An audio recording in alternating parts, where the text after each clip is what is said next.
Dans le sud et le centre de la Chine, une industrie cachée prospère, dédiée à la tortue à carapace molle. De vastes étangs miroitent sous le soleil, chacun abritant des milliers de tortues, formant un réseau qui en produit des centaines de millions chaque année. C'est de l'élevage animal à l'échelle industrielle, pourtant il reste largement inconnu en dehors de la Chine. Ces fermes, loin des routes touristiques, sont des puissances agricoles gérées par des agriculteurs qui mélangent tradition et techniques modernes.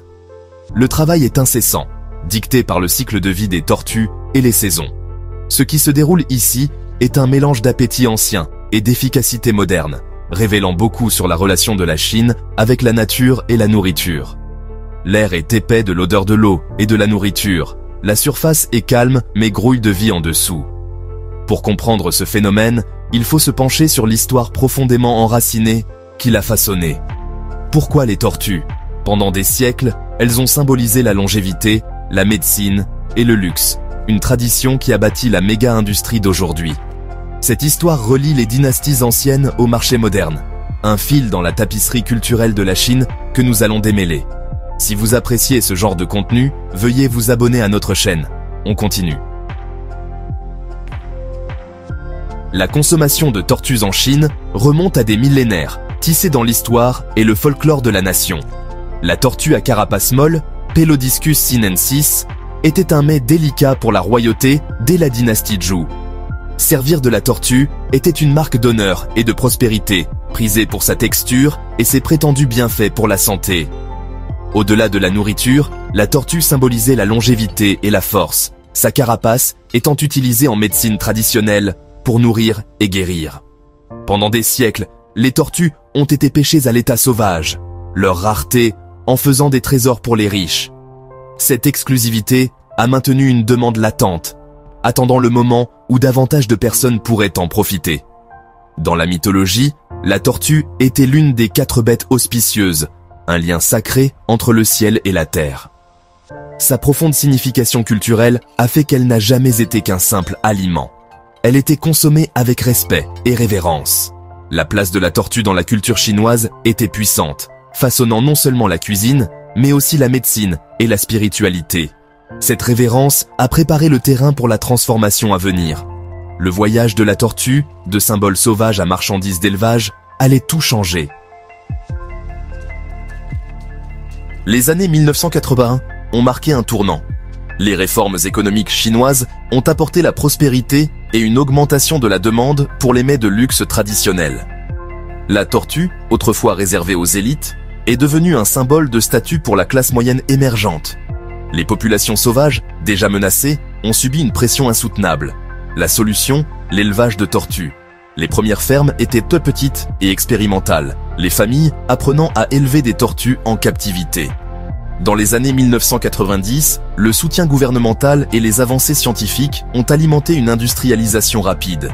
Les étangs de jardin sont devenus de vastes complexes. La tortue était désormais du bétail. L'élevage a démocratisé la consommation de tortues, la rendant accessible à des millions de personnes et réduisant la pression sur les populations sauvages.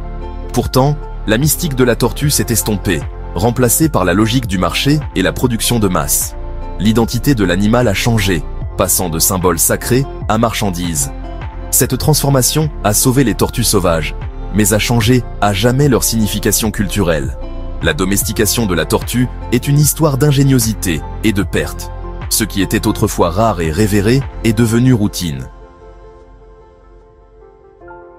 Les fermes de tortues modernes en Chine sont de véritables prouesses de l'aquaculture industrielle, notamment dans des provinces comme le Zhejiang et le Guangdong.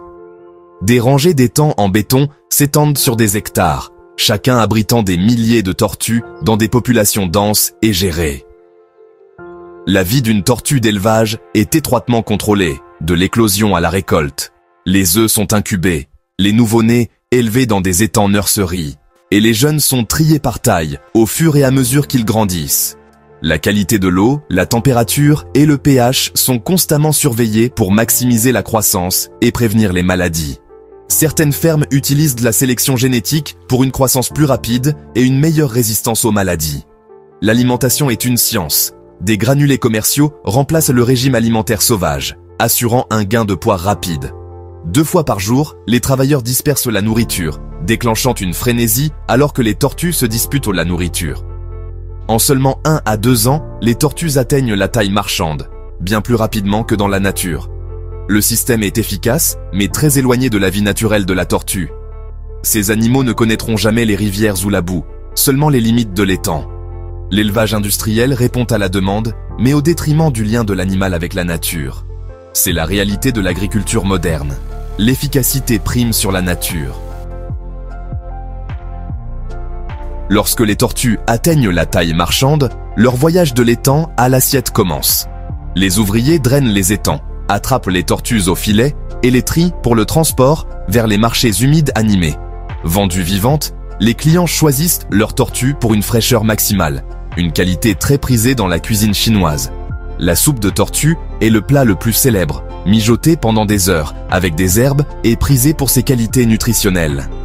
Chaque partie est utilisée, de la viande au calipache gélatineux, considérée comme une délicatesse. Au-delà de l'alimentation, la carapace de la tortue est valorisée en médecine traditionnelle chinoise. Les carapaces d'elles sont transformées en extraits gélatineux et en poudre, utilisés dans des remèdes depuis des siècles.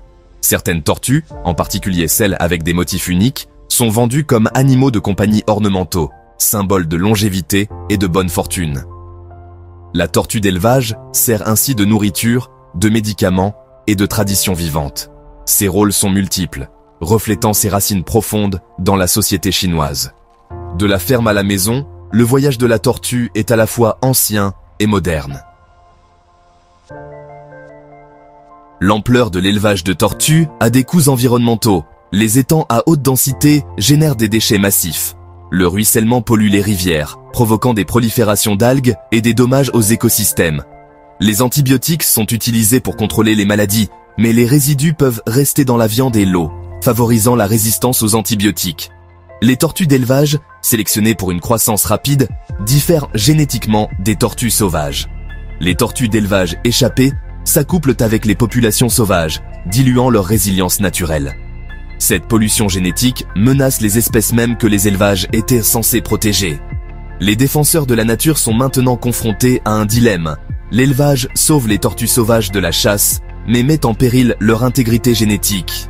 La frontière entre le sauvage et le domestiqué s'estompe, soulevant des questions difficiles sur la véritable conservation.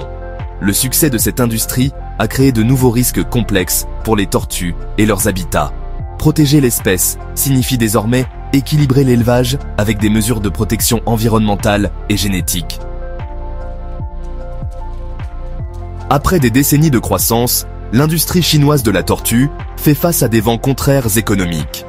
La surproduction a fait chuter les prix, comprimant les profits et forçant de nombreuses petites fermes à fermer. Les jeunes consommateurs sont moins intéressés par la soupe de tortue, la considérant comme démodée ou problématique.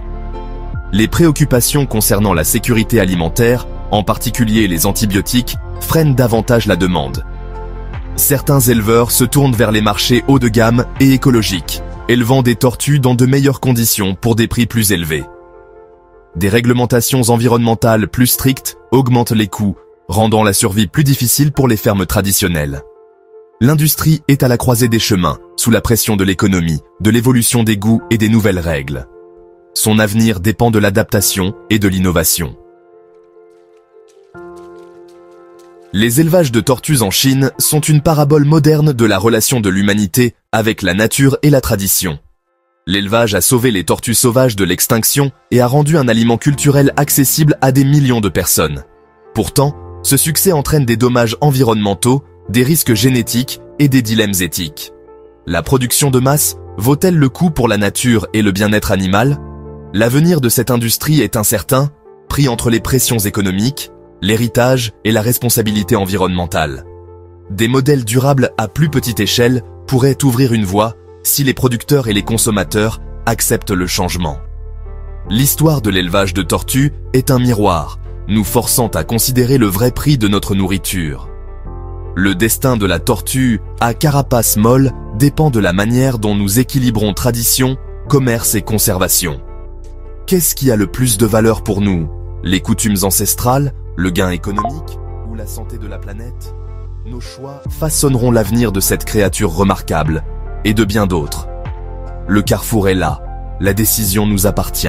Si vous appréciez ce genre de contenu, veuillez vous abonner à notre chaîne. Et vous, que pensez-vous de l'élevage de tortues en Chine? Partagez votre avis dans les commentaires.